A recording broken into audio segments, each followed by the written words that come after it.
we talk about being this great society, and granted we were colonized and all, what is this great society or culture when we are so willing and with such alacrity, we embrace the West, we embrace what our colonizers left behind.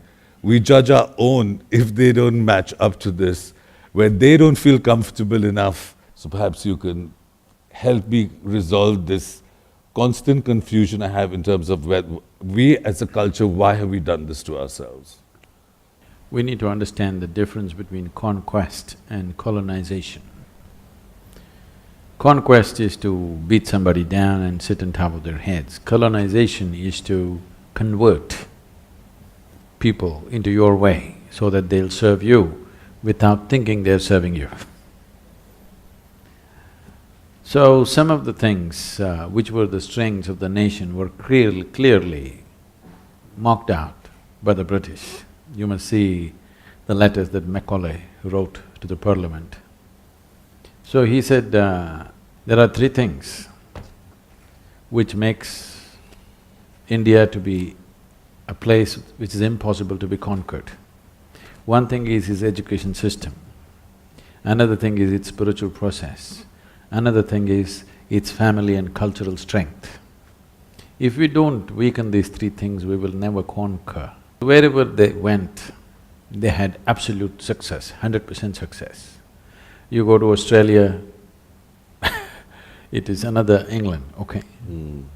The native cultures of those lands are only archival, only in the museums they live. In many parts of Africa, South America, North America, everywhere, they have absolute success. The only place where they did not succeed, though you and me are speaking English language today, they did not succeed entirely here. Because one thing is the spiritual process was so strong, the ethos of spirituality. The only way you could take away the Hindu way of life, which was not a religion per se, it was a certain, a million doorway palace of spiritual process.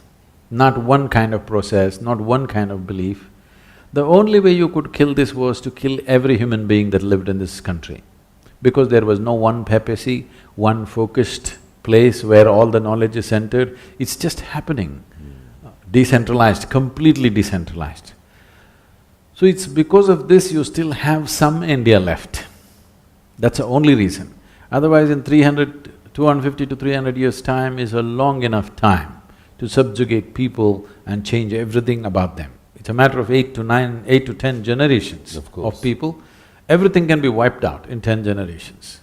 The only place where they have not succeeded is India, though you became a little bit of a sahib. Too much so, regretfully.